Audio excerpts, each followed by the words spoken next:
Hello students, welcome back to your channel Target Semester. This is your educator सिमरन शर्मा लेकर आई हूँ public finance के most important MCQ questions जो कि आपके exam के पॉइंट ऑफ व्यू से बहुत इंपॉर्टेंट है। अच्छा, आज की वीडियो में हम लोग थोड़ा एक्सप्लेनेशन कम रखेंगे और एमसीक्यू ज़्यादा सॉल्व करेंगे ताकि आपको एग्जाम में कोई दिक्कत ना हो। मतलब आपको ज़्यादा क्वेश्चन यहाँ सॉल्व करने को मिलेंगे तो आपकी प्रैक्टिस क्या हो जाएगी, ज़्यादा हो जाएगी।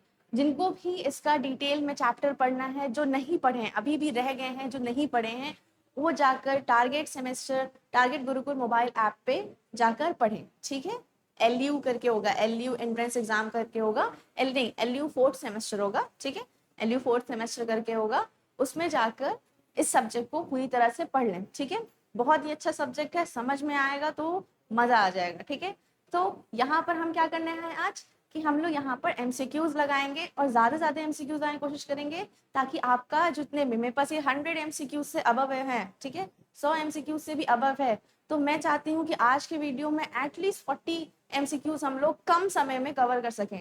टारगेट लेके चलते हैं कि 40 मिनट में 40 क्वेश्चन। ठीक है, ये टारगेट ठीक है ना, कि 40 मिनट में हम 40 क्वेश्चन लगाएंगे। क्लियर? चलिए तो स्टार्ट करते हैं। कैसे हैं आप लोग? बढ़िया होंगे, होप सो। चलिए पढ़ाई करते रहिए। आज का मौसम बहुत अच्छा है, जिनको नींद आ रही है वो बिल्कुल ना सोए, उठ जाएं, क्योंकि जो सोएगा वो क्या होगा, होएगा। तो बिल्कुल भी ना सोए, उठ जाएं। चलिए चलो शुरू करते हैं हमारे पहले क्वेश्चन से। ये आप लोग को लग रहा हो कि मेरी एक और वीडियो है जिसमें स्टार्टिंग में ये 3 क्वेश्चंस दिए हुए हैं तो मैम दोबारा से वही सारे क्वेश्चंस करा रही हैं, ऐसा नहीं है। स्टार्टिंग के तीन क्वेश्चन सेम है ताकि स्टार्टिंग में जो कॉन्सेप्ट जो मुझे बताने हैं वो क्लियर हो सके। उसके बाद जो है आगे जो क्वेश्चंस मिलेंगे आपको अलग अलग ही मिलेंगे, तो घबराइए नहीं और बने रहिए। चलिए स्टार्ट करते हैं। Scope of public finance includes public revenue, public डेब्ट एंड पब्लिक एक्सपेंडिचर। जैसा कि मैं बताई थी पहले भी कि पब्लिक पब्लिक फाइनेंस मतलब जो गवर्नमेंट जो फाइनेंसिंग करती है, जो गवर्नमेंट जो बजटिंग करती है, उसकी बात की गई है पब्लिक फाइनेंस में। ठीक है, तो बजटिंग कैसे करेगी, क्या फाइनेंस, क्या चीज को ध्यान में देना है, तो रेवेन्यू कैसे आएगा, पब्लिक रेवेन्यू मतलब आम जनता से, पूरी सोसाइटी से, पूरी कंट्री से रेवेन्यू कैसे आएगा, उधार कैसे ले सकते हैं, और एक्सपेंडिचर कहाँ कहाँ करना है। तो आंसर क्या होगा, ऑल ऑफ दीज। होप आप लोग को ये स्पीड ठीक लग रही होगी।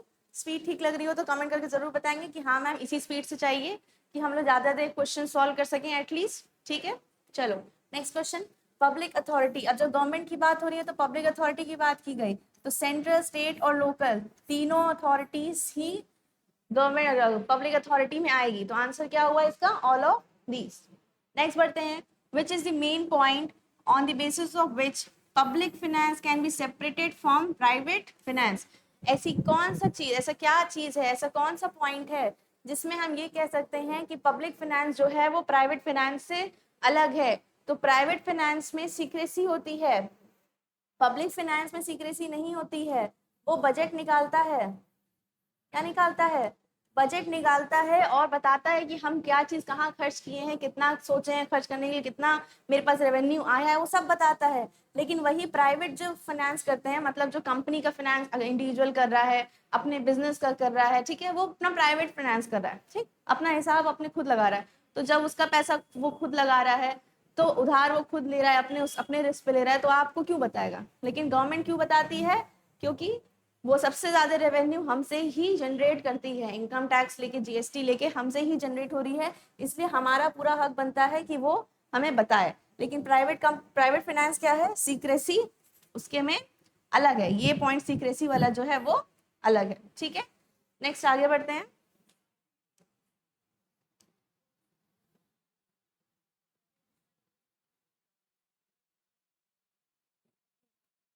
चलो ये दो ही क्वेश्चन आ पा रहा है इस स्लाइड पे।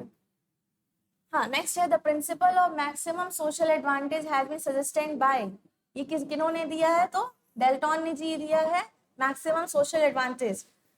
बहुत इंपॉर्टेंट क्वेश्चन है ये। मैक्सिमम सोशल एडवांटेज मतलब कि सोसाइटी को सबसे ज्यादा एडवांटेज मिले, सबसे ज्यादा एडवांटेज मिले, ये किन्होंने दिया है, डेल्टन जी ने दिया है।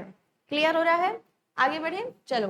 Which of the following is the characteristics of tax, tax का कैरेक्टरिस्टिक्स क्या है, टैक्स क्या ऑप्शनल है? नहीं। क्या किसी पर जबरदस्ती लगाई जाती है? नहीं। नेशनैलिटी की बात तो आती ही नहीं है। तो आंसर क्या है? टैक्स क्या है? कंपल्सरी है। टैक्स क्या है? कंपल्सरी है। चलो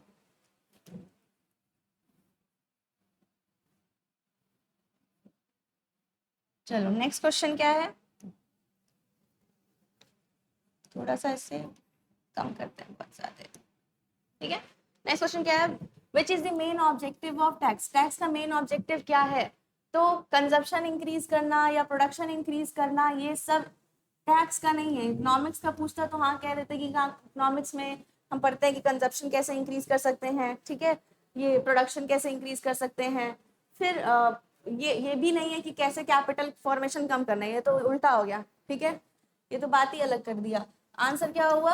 raising public revenue will be the answer of this question. It is the main objective of the tax. ठीक है, नेक्स्ट क्या है? Among the following canons of taxation. Canons मतलब होते हैं जनरल रूल्स या प्रिंसिपल्स।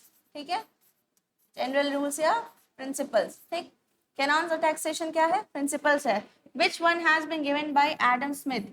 पूछा है कि कैनन्स ऑफ टैक्सेशन। ठीक है, अब उस कैनन्स ऑफ टैक्सेशन में एडम स्मिथ के द्वारा कौन सा ऐसा प्रिंसिपल दिया गया है? तो एडम स्मिथ ने दिया है कैनन्स ऑफ इक्विटी। इक्विटी की बात की है, इक्विटी की बात की है एडम स्मिथ जी ने। चलो नेक्स्ट क्या है? The Indian tax system is. Indian tax system कैसा है?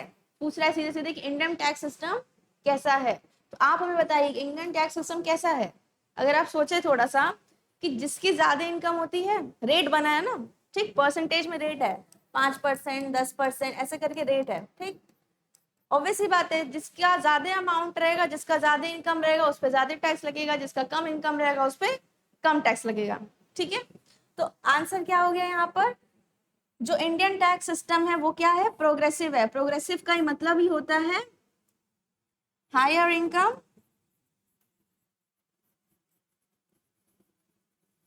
Higher tax, low income low tax, low income low tax. ठीक है, प्रोग्रेशन है कि जो ज्यादा कमा रहा है वो ज्यादा देगा, जो कम कमा रहा है वो कम देगा। तो ये बढ़ते हुए क्रम में ही है कि कम कमाया वाला कम दिया, ज्यादा कमाया वाला ज्यादा दिया। ठीक, तो ये क्या हो गया? Progressive taxation system. Progressive taxation system हमारा इंडियन टैक्स सिस्टम फॉलो करता है। ठीक है, अभी आगे सबके वर्ड्स मीनिंग बताऊंगी। रिग्रेशन, रिग्रेसिव का मतलब क्या हो गया, प्रोपोर्शनल का मतलब क्या हो गया। ठीक, आगे क्वेश्चन है इसलिए अभी यहाँ डिस्कस नहीं करेंगे। चलिए नेक्स्ट।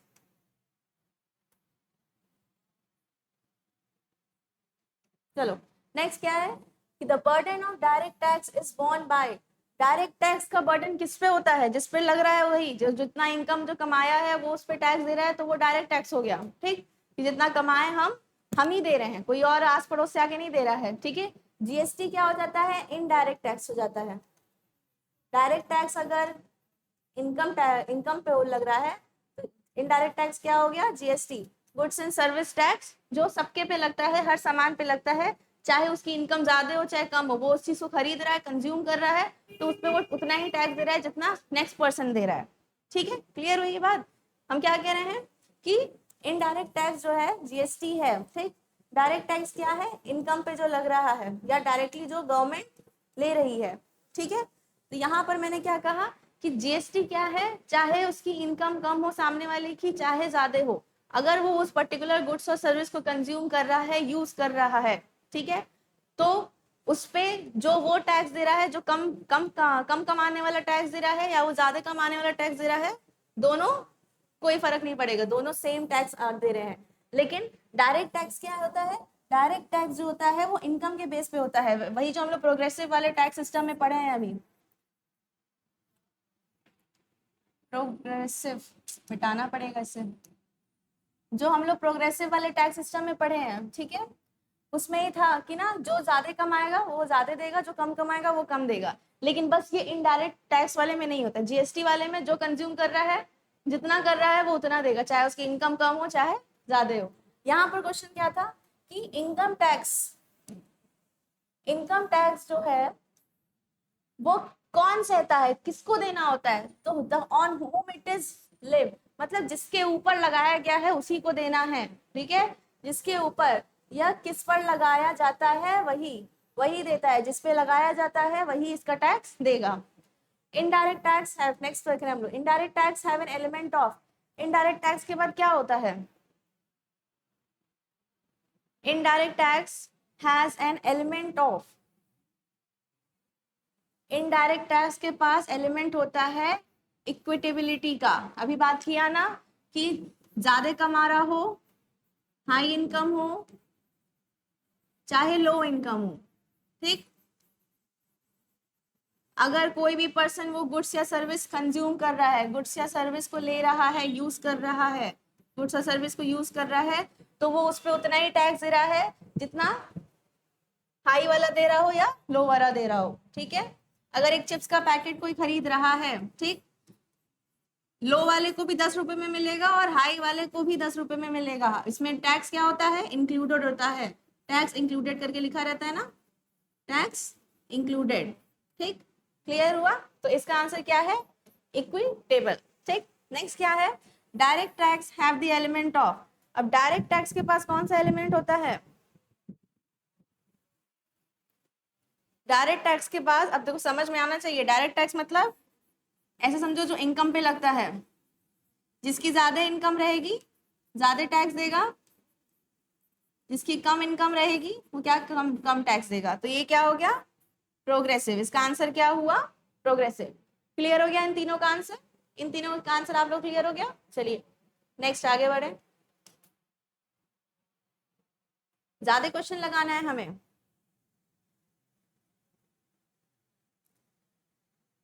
ज्यादा क्वेश्चन लगाएंगे, ज्यादा चीजों को कवर कर पाएंगे, ज्यादा टॉपिक्स को हम लोग उसके एमसीक्यूज देख पाएंगे, ठीक है। In proportional tax system the rate of tax remain, proportional tax system, अब देखो बताया कहे थे ना कि हम बताएंगे कि प्रोपोर्शनल टैक्स सिस्टम क्या होता है, ठीक। तो प्रोपोर्शनल टैक्स सिस्टम मतलब कि हर कोई सेम प्रोपोर्शन में ही टैक्स दे रहा है, जितना वो इंसान दे रहा है, जितना ए दे रहा है उतना ही बी दे रहा है और उतना ही सी दे रहा है, सेम प्रोपोर्शन में टैक्स दे रहा है। तो आंसर क्या हो गया कि जो टैक्स रेट होगा वो हमेशा क्या रहेगा, कांस्टेंट रहेगा। जब सब कोई सेम दे रहा है तो कोई भी इंक्रीज और डिक्रीज इसमें नहीं रहेगा, ना ही जीरो रहेगा, सेम रहेगा सबके लिए, ठीक है। चलो नेक्स्ट क्या है, expenditure tax for India was recommended by, expenditure tax किसने दिया है, तो एक्सपेंडिचर टैक्स कार्लडॉट जी ने दिया है। एक्सपेंडिचर टैक्स जो हमारा एक पुराना वीडियो है उसमें मैंने ये डिटेल में बताया है कि एक्सपेंडिचर, यूट्यूब पे ही जाएंगे, टारगेट सेमेस्टर पे ही है, मेरा ही है, पब्लिक फाइनेंस करके ही होगा, ठीक है। तो उस पर जाएंगे तो टारगेट एक्सपेंडिचर टैक्स क्या होता है वहां पर मैंने डिटेल में समझाया है, ठीक। चलो किन्होंने दिया है एक्सपेंडिचर टैक्स के बारे में, कार्लडॉट जी ने। नेक्स्ट आगे बढ़ते हैं, दिख रहा है ना, corporate income tax, corporate income tax is a tax levied on, corporate income tax किस पे लगाया जाता है, तो कॉर्पोरेट इनकम टैक्स कंपनीज पे लगाया जाता है, कंपनी देती है कॉर्पोरेट टैक्स, ठीक है। आगे जब आप लोग हायर क्लासेस में जाओगे, हायर एजुकेशन में जाओगे, एमकॉम करोगे या एमबीए करोगे, तो उसमें अभी क्या पढ़ते हो आप लोग, बीकॉम तक पढ़ोगे या बैचलर की डिग्री बीकॉम या बीबीए में इनकम टैक्स पढ़ोगे, जो कि एक इंडिविजुअल पे लगता है, ठीक, इंडिविजुअल पे लगेगा, एचयूएफ पे लगेगा, ठीक है, बॉडी एसोसिएशन ऑफ पीपल पे लगेगा, बॉडी ऑफ इंडिविजुअल पे लगेगा, ठीक है, इन सब पे लगेगा। फिर लेकिन आगे पढ़ोगे कंपनी का, कंपनी पे कौन सा टैक्स लगता है, तो उसमें हम लोग पढ़ते हैं कॉर्पोरेट टैक्स प्लानिंग, ठीक है, कॉर्पोरेट टैक्स प्लानिंग पढ़ते हैं, जो किस पे लगता है, कंपनीज पे लगता है, जो किस पे लगता है, कंपनीज पे लगाया जाता है। चलो समझ में आया, तो कॉर्पोरेट इनकम टैक्स किस पे लगता है, कंपनीज पे लगता है, ना ही कॉर्पोरेशन, ना ही म्यूनिसिपल और ना ही कॉर्पोरेट सोसाइटी, ठीक। चलो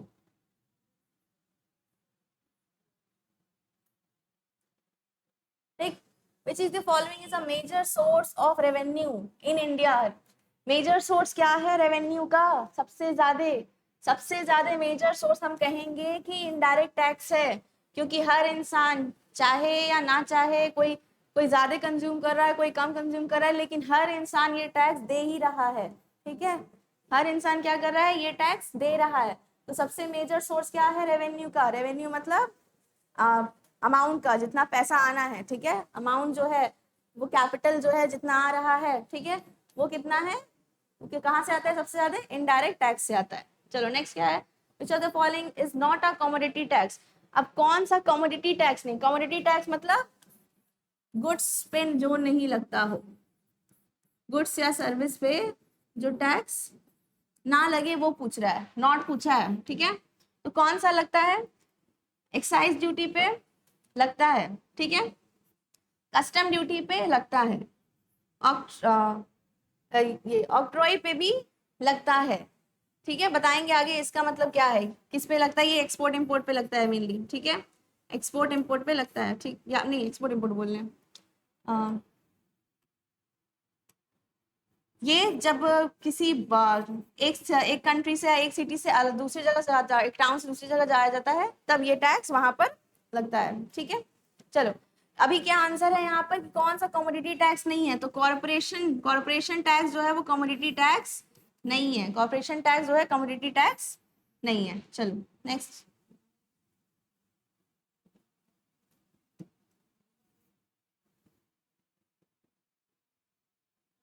आप लोग हमें और बताया करो कि आपको और कौन से सब्जेक्ट्स के एमसीक्यूज चाहिए, अगर पसंद आ रहा है तो बताओ कि हमें, हाँ मैम हमें इसका भी एमसीक्यू लगवा दीजिए। आप कहेंगे तो आपकी बात सुनी जाएगी, आप नहीं कहेंगे, बच्चे कहते हैं ना कि बच्चे अगर पूछेंगे बताएंगे तभी सामने वाले को पता चलेगा, ठीक, आप नहीं बताओगे हमें नहीं पता चलेगा, ठीक। तो आप बताओ आपको किस चीज की, वरना हम तो अपनी पूरी कोशिश करते हैं कि आपको हर सब्जेक्ट की एमसीक्यूज मिल जाए, ठीक है। चलो नेक्स्ट क्वेश्चन क्या है, a duty left on goods where they entering a town। देखो यहीं पर आ गया कि जब एक टाउन से दूसरे टाउन जाना है, ठीक है, घूमने नहीं जाना है, आप अपने घूमने नहीं जा रहे हो, गुड्स को लेकर आ रहे हो, ठीक, एक शहर से दूसरे शहर क्या लेके आ रहे हो, गुड्स को ट्रांसफर कर रहे हो, तो उसको ऑक्ट्रॉय ही कहते हैं। क्लियर है, सो क्या कहेंगे, आंसर क्या है हमारा, आंसर बी है ऑक्ट्रॉय, ठीक है। ना ही इनकम टैक्स, ना ही एग्रीकल्चर टैक्स और ना ही प्रोफेशनल टैक्स, ठीक।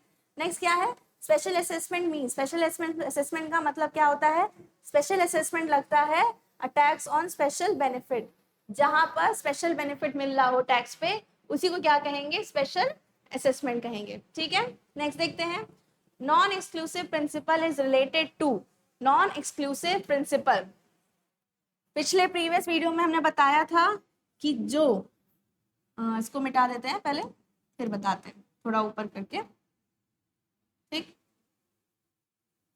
चलो ध्यान देना, ठीक है, दोबारा बता रहे हैं क्या है, जो बच्चे पहली बार ये वीडियो हमारा देख रहे हैं वो पीछे जाकर पुराने वाला वीडियो भी देख लें, उसमें भी बहुत सारे कॉन्सेप्ट बताए गए हैं, ठीक है। और जो बच्चे देख के आए उनको तो पता होगा कि इसका आंसर क्या है, ठीक है। पब्लिक फाइनेंस हम क्या कहें, गवर्नमेंट करती है, ठीक, क्लियर है, गवर्नमेंट कर रही होगी तो वो सबके लिए कर रही होगी, ठीक है, फॉर एवरीबडी, फॉर एवरीबडी, सबके लिए वो कर रही होगी, ठीक। तो जो भी वो खर्चा कर रही होगी वो हम सबके लिए कर रही होगी, ठीक है। नॉन एक्सक्लूसिव प्रिंसिपल का मतलब होता है कि ऐसे गुड्स जो किसी से, ऐसे गुड्स जो किसी के बिना यूज किए रह ना गए हो, ठीक है। रोड सब यूज कर रहा है, गवर्नमेंट खर्चा कर रहा है ना उस पर, रोड सबको यूज कर रहा है, स्ट्रीट लाइट सबको यूज कर रहा है, ठीक है, नेशनल डिफेंस सबको यूज कर रहा है, तो पब्लिक गुड्स आता है। नॉन एक्सक्लूसिव मतलब पब्लिक गुड्स, पब्लिक गुड्स ऐसे होते हैं, फॉर एवरीबॉडी मतलब ये कौन से गुड्स हो गए, पब्लिक गुड्स हो गए। और पब्लिक गुड्स का नेचर होता है कि वो नॉन एक्सक्लूसिव होता है, मतलब ऐसा कोई नहीं है जो इस गुड्स को यूज किए बिना रह गया हो, भले उसका वो टैक्स दे रहा हो चाहे ना दे रहा हो, ठीक है, उसका टैक्स वो दे रहा है नहीं दे रहा है उससे कोई फर्क नहीं पड़ता, लेकिन वो इस गुड्स को यूज कर रहा है, ठीक है। जैसे आप रोड यूज करते हो, स्ट्रीट लाइट यूज करते हो, नेशनल डिफेंस आपकी रक्षा कर ही रही है, आप उसको कुछ दो चाहे ना दो उसका काम है वो करेगी, ठीक है। चलो नेक्स्ट क्या है, एजुकेशन, एजुकेशन किस चीज का एग्जाम्पल है, तो एजुकेशन जो है वो मेरिट गुड्स का एग्जाम्पल हो है, ठीक है। अब सवाल आ रहा होगा कि मैम ये मेरिट गुड्स क्या होता है, आ रहा होगा ना कि मेरिट गुड क्या है, तो मेरिट गुड का मतलब होता है कि ऐसे गुड्स जो आपको आपको ऐसे कोई रेवेन्यू के तौर पे आउटपुट नहीं दे रहे हैं, कोई पैसे के तौर पे आउटपुट नहीं दे रहे हैं, ठीक है, लेकिन क्वालिटी ऑफ लाइफ बढ़ा रहे हैं आपका, ठीक, आपका लिविंग ऑफ स्टैंडर्ड बढ़ा रहे हैं, क्वालिटी ऑफ लाइफ बढ़ा रहे हैं, ठीक है, रहने का तरीका बढ़ा रहे हैं, सोच बढ़ा रहे हैं, नॉलेज बढ़ा रहे हैं, ठीक है, तो वो किस में आएगा, मेरिट गुड में आएगा। और इसका सबसे अच्छा एग्जाम्पल क्या है, एजुकेशन। आप पढ़ेंगे तो आप चीजों को अच्छी तरह से समझ पाएंगे। आज हम पब्लिक फाइनेंस पढ़ रहे हैं तो मतलब हम पूरे देश की इकोनॉमी को समझ पा रहे हैं कि उसमें क्या क्या चीजें होती हैं, किस टाइप के गुड्स होते हैं, गवर्नमेंट क्या करती है, टैक्स किस पे लगता है, किस किस तरह का टैक्स होता है, ठीक। तो वो चीज एजुकेशन, एजुकेशन क्या कर रहा है, आपका नॉलेज बढ़ा रहा है, आपका क्वालिटी बढ़ा रहा है, क्वालिटी ऑफ लाइफ बढ़ा रहा है, लिविंग स्टैंडर्ड बढ़ा रहा है, ठीक है। पढ़ेंगे आप लोग तो आगे चल के कमाएंगे, कमाएंगे तो पैसे आएंगे, पैसे आएंगे ऑटोमेटिकली आपका रहन सहन चेंज होगा, ठीक। तो आंसर क्या है इसका, मेरिट गुड। नेक्स्ट क्या है, पब्लिक गुड्स आर, अभी बताया गया नॉन एक्सक्लूसिव प्रिंसिपल है, नॉन एक्सक्लूडेबल, वही मतलब हुआ कि ऐसे गुड्स जो सबको यूज कर रहा है और इससे कोई भी बचा नहीं है, बचा इन अ सेंस जो पैसा दे रहा हो, टैक्स भर रहा हो ना भर रहा हो, वो सबको इसको यूज कर रहा है। चलो आगे बढ़ते हैं।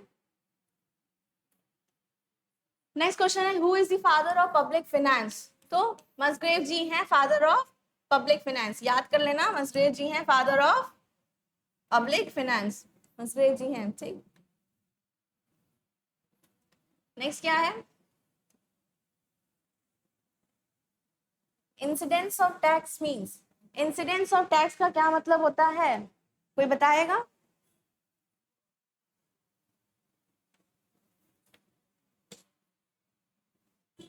इंसिडेंस ऑफ टैक्स का मतलब होता है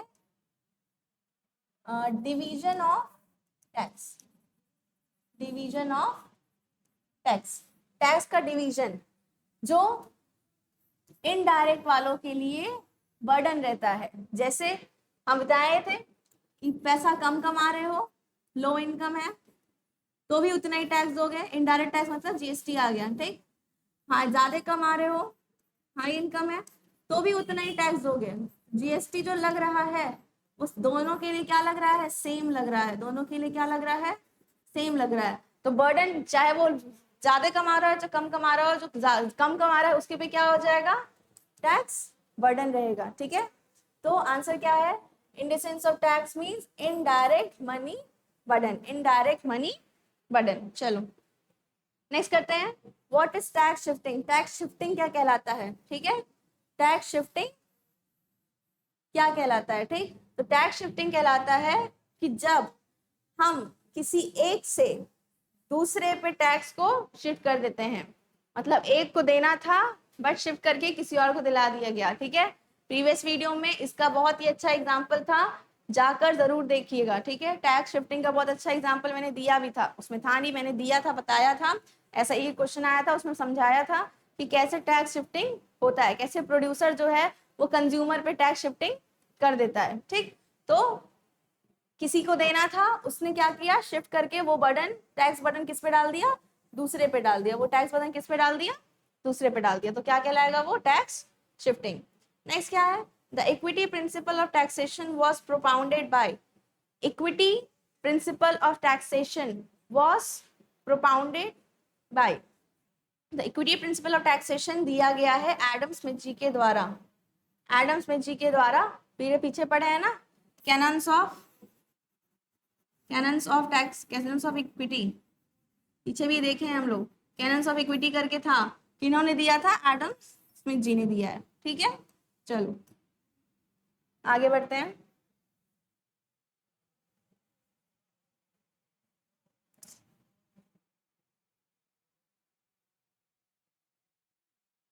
दो ही क्वेश्चन आया इस पे, चलो, the government which tax the least is the best, जो सबसे कम टैक्स दे, जो गवर्नमेंट सबसे कम टैक्स देता लेता है वही बेस्ट है। ये चीज, ये कॉन्सेप्ट किसका था, ये क्लासिकल कॉन्सेप्ट था, पुराना क्लासिकल, पुराना ट्रेडिशनल कॉन्सेप्ट था कि जो गवर्नमेंट कम टैक्स लेती है वो बढ़िया होती है, ठीक। बढ़िया तो ऑब्वियसली बात होती है, लेकिन हमारे इकोनॉमिक का ग्रोथ नहीं हो पाएगा, हमारी इकोनॉमी डेवलप नहीं कर पाएगी। जब गवर्नमेंट के पास रेवेन्यू ही नहीं रहेगा, पैसे ही नहीं रहेंगे, तो वो खर्च कैसे करेगा, इंपोर्ट एक्सपोर्ट कैसे करेगा, ठीक है।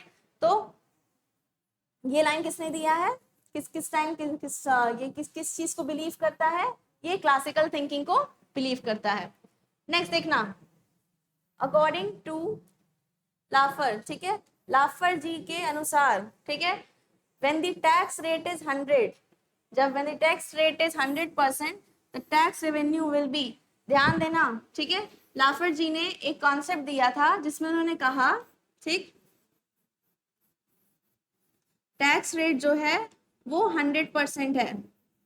100% का क्या मतलब हुआ, टैक्स रेट 100% होता है ना, कि टैक्स रेट क्या है, 5% है, 10% है, 20% है। इसका क्या मतलब हुआ, जितना आप कमाए हो उसका 5% दे दो, जितना आप कमाए हो उसका 10% दे दो, जितना आप कमाए हो उसका 20% दे दो। यहाँ पर क्या मतलब हुआ, यहाँ पर क्या मतलब हुआ, यहाँ पर मतलब हुआ कि आपने जो टैक्स रेट रखा है वो क्या रखा है, 100% रखा है। मीन्स आपने जो भी इनकम वो कमाया है, टोटल इनकम, ठीक, टोटल इनकम जो कमाया है वो पूरा 100, अगर 100 रुपए कमाया है तो पूरा 100%, 1 लाख रुपए कमाया है तो पूरा 1 लाख रुपए टैक्स दे रहे हैं। मतलब जितना कमाए हैं वो पूरा का पूरा टैक्स दिला जा रहा है। तो जब पूरा का पूरा टैक्स दिला जाता है तो tax revenue will be zero, क्योंकि जब किसी के इंसान के पास जो जितना वो कमाया है वो सब आप ही को दे देगा, तो वो वापस से उसको और कैसे डेवलप करना चाहेगा, वो तो कहेगा कि जितना कमा रहे सब देना ही पड़ रहा है तो मत कमाओ, ठीक। तो यहाँ पर क्या हो जाएगा, धीरे धीरे टैक्स रेवेन्यू एक बार में जब जो कमाया वो सब कुछ दे देगा, वापस से वो उसको वो का यूज नहीं कर सकता, वापस से उसमें उसको ऐड ऑन करके कुछ नया और अच्छा नहीं कर सकता। तो ऑब्वियसली बात है, उसके ना जो इंडिविजुअल कमाया है उसके पास कोई पैसा बचा है, ना वो दूसरा काम शुरू करेगा, और ना ही नेक्स्ट ईयर फिर टैक्स रेवेन्यू जनरेट होगा। टैक्स रेवेन्यू जनरेट ही नहीं होगा तो क्या हो जाएगा, जीरो हो जाएगा। तो अगर एक लाइन में इसको समझाया जाए, ठीक, तो ध्यान देना, tax rate equal to total income, पूरा टोटल इनकम लिया जा रहा है, ठीक। तो जब tax rate is equal to total income, so the revenue will be zero, the revenue will be zero, tax revenue will be next time zero. चलो आगे देखते हैं क्वेश्चन।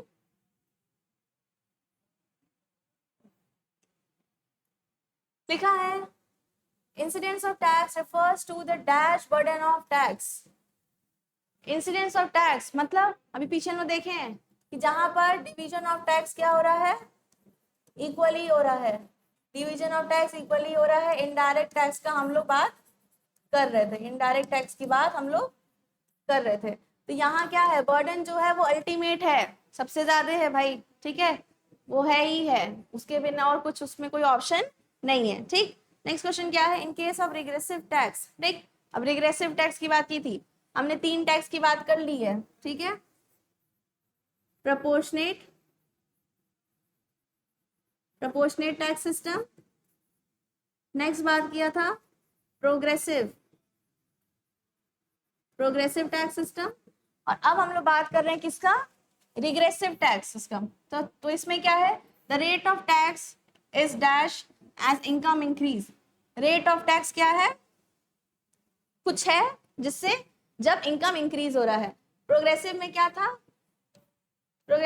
था, जिसका ज्यादा इनकम है, इसको मिटा दिया जाए,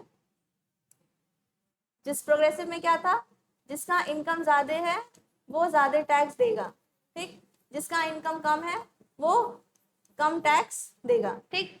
प्रोग्रेसिव वाले में ये था, प्रोग्रेसिव की बात कर रहे हैं हम, प्रोग्रेसिव की बात की है, ठीक। यहाँ रिग्रेसिव पूछा है, रिग्रेसिव में होता है अपोजिट हो जाता है एक तरह से, ठीक है, अपोजिट हो जा रहा है, ठीक। यहाँ पर क्या हो रहा है, जिसका टैक्स जो है, अगर जिसकी इनकम ज्यादा है उसका टैक्स कम लग रहा है, उल्टा हो जाता है, जिसका इनकम ज्यादा है टैक्स कम दे रहा है, इनकम कम है टैक्स ज्यादा दे रहा है। और हमारा इंडियन सिस्टम कौन सा टैक्स फॉलो करता है, हमारा इंडियन सिस्टम यही वाला टैक्स फॉलो करता है, प्रोग्रेसिव वाला, ना कि रिग्रेसिव, ठीक है। तो आंसर क्या हुआ इसका, डिक्रीज, अपोजिट हो जाता है, प्रोग्रेसिव का उल्टा होता है रिग्रेसिव, ठीक है। या मान लो कम होता है या सम बराबर ही रहता है, ठीक। चलो नेक्स्ट,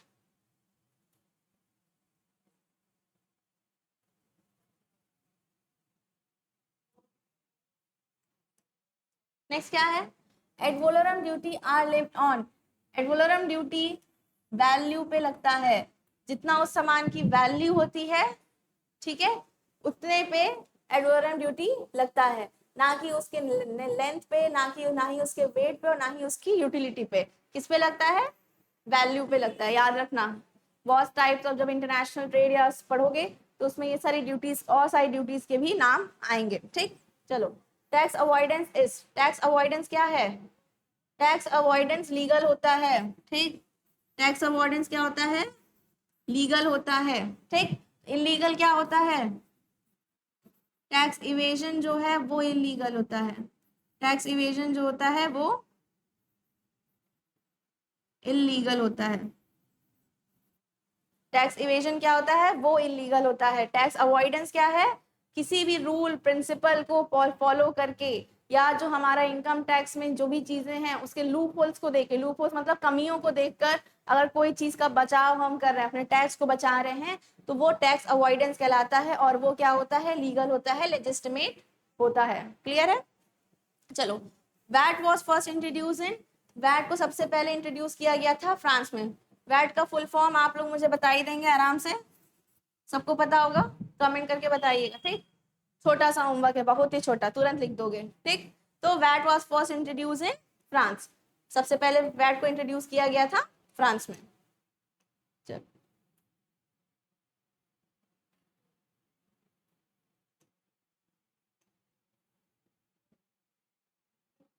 चलो, custom duty are impose on communities they crossed.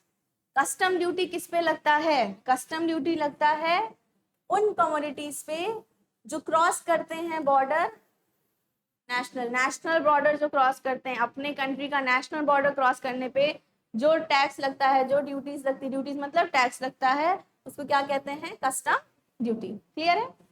जो भी टैक्स हमारा नेशनल बाउंड्री के बाद लगता है कोई भी गुड्स सर्विस ले जाने पे, तो उसको, उस कमोडिटी को क्रॉस करने पे कौन सा टैक्स लगता है, कस्टम ड्यूटी लगता है। नेक्स्ट क्वेश्चन, हम लोग जल्दी पहुंच रहे हैं, हमारा टारगेट हो सकता है पूरा हो जाए आराम से, ठीक है। 40 क्वेश्चन 40 मिनट में, यही हमारा टारगेट है।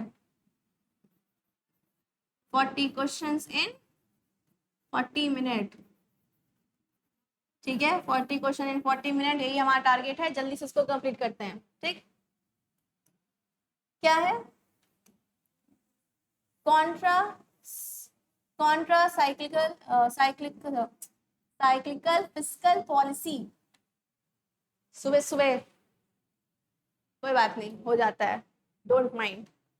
चलो, contra cyclical fiscal policy was popularized by, किसने पॉपुलराइज किया था, कौन सी फिस्कल पॉलिसी, कॉन्ट्रा साइक्लिकल। तो contra cyclical fiscal policy Keynes ji ने पॉपुलराइज किया था, मतलब केन्स जी ने उसके बारे में बताया था, उसके बारे में लोगों को बताया था, ठीक। नेक्स्ट क्या है, deficit financing as a tool of fiscal policy was suggested by. अब फिस्कल पॉलिसी का ही यहाँ पर भी था ना, फिस्कल पॉलिसी का कॉन्ट्रा साइकिल केन्स ने दिया, फिस्कल पॉलिसी का ही डेफिसिट फाइनेंसिंग, ये भी केन्स जी ने ही दिया है, ठीक। इधर है, केन्स पॉपुलराइज किया था किसको, फिस्कल पॉलिसी को ही।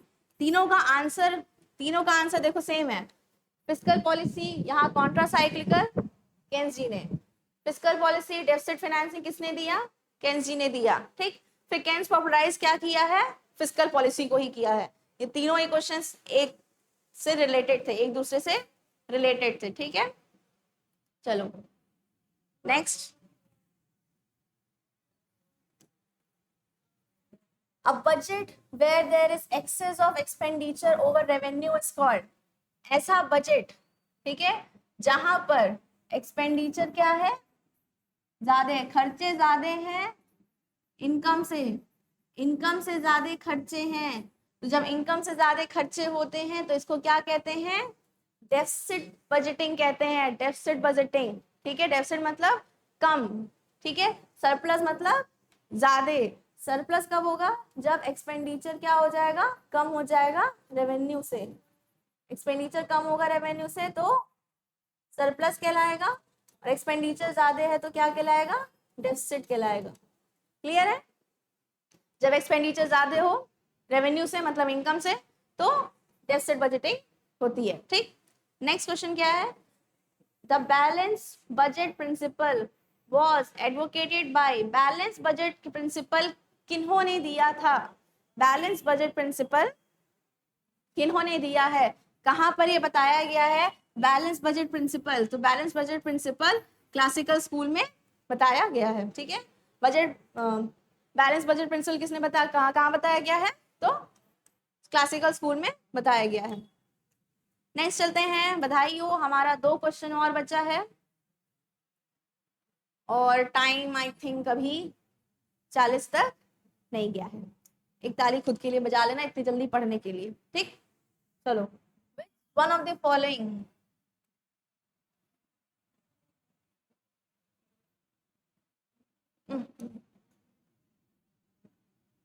रुक जाओ, नजर लग रही है, बताओ, चल नहीं रहा है ये। चलो, which one of the following is not a tax base? कौन सा ऐसा चीज है जो टैक्स का बेस नहीं है? इनकम होता है, वेल्थ होता है, ठीक है, कंजप्शन भी होता है, यूटिलिटी का टैक्स से कोई मतलब नहीं है। यूटिलिटी का क्या? यूटिलिटी का टैक्स से कोई मतलब नहीं है। और last question but not the least, आगे हम और क्वेश्चंस भी करेंगे, ठीक है, लेकिन हमारे टारगेट क्या है? क्वेश्चंस देख लो, और क्वेश्चंस हैं, ठीक, और क्वेश्चंस भी करेंगे, लेकिन आज का हमारा टारगेट क्या था? 40 40 equal to 40 question into 40 minute. Last question क्या है हमारे इस सेशन का? Equals treat equally in taxation lead to. Equal treats equally in taxation, जहां पर सबको सॉरी जहां पर सबको इक्वली बात की जाती है। जब इक्वल टर्म आता है तो एक स्ट्रेट लाइन बनती है कि ये इस इंसान के लिए भी सेम है, इस इंसान के लिए भी सेम है, इस इंसान के लिए भी सेम है। तो ये क्या हो गया? Equal treats equally in taxation. जब इक्वली हर चीज को ट्रीट किया जाता है, टैक्सेशन में इक्वली ट्रीट किया जाता है, तो वो कौन सी लाइन बनती है? Taxation leads to horizontal equity. Horizontal equity को लीड्स करता है। क्लियर है? होप सो आप लोगों को समझ में आया होगा। हमारा टाइम से पहले 3 मिनट, लगभग 2 मिनट, 2 से 3 मिनट हमने पहले ही हमारे इस सेशन को कंप्लीट किया है, जो कि काफी अच्छी बात है। हमने 40 क्वेश्चंस 40 मिनट्स के अंदर ही कर लिया। Very good. अब चलिए आगे भी हम लोग इसके क्वेश्चंस लेते आएंगे। हर सेशन को आप इतने ही मन से देखेंगे, एकदम प्रॉमिस कीजिए आप हमसे, हर सेशन को आराम से इतने ही मन से देखेंगे। नेक्स्ट क्वेश्चन भी हम लोग इसके आगे करते रहेंगे। देख लीजिए आगे बहुत क्वेश्चन हैं अभी, ठीक, नेक्स्ट क्वेश्चन भी इसके हम लोग करते रहेंगे। अभी जो क्वेश्चन दिख रहा है यहाँ पर, इसको सॉल्व करके आइएगा, इसका एक्सप्लेनेशन स्टार्ट करेंगे। थोड़ा होमवर्क भी मिलना चाहिए ना, होमवर्क मिलता है तो पढ़ने में मजा आता है, क्लास थोड़ी इंटरेक्टिव होती है। ठीक, चलो इसका आंसर आपको बताइएगा, हम तो बताएंगे, एक्सप्लेन भी करेंगे, लेकिन ठीक है अभी स्लाइड पे डिस्प्ले हुआ है तो इसका आंसर आप लोग बताइएगा। ठीक है, चलिए, thank you so much for listening me and इतना पेशेंस के साथ बैठने के लिए, खुद के लिए भी, मेरे लिए भी। ठीक है, चलो, goodbye and take care.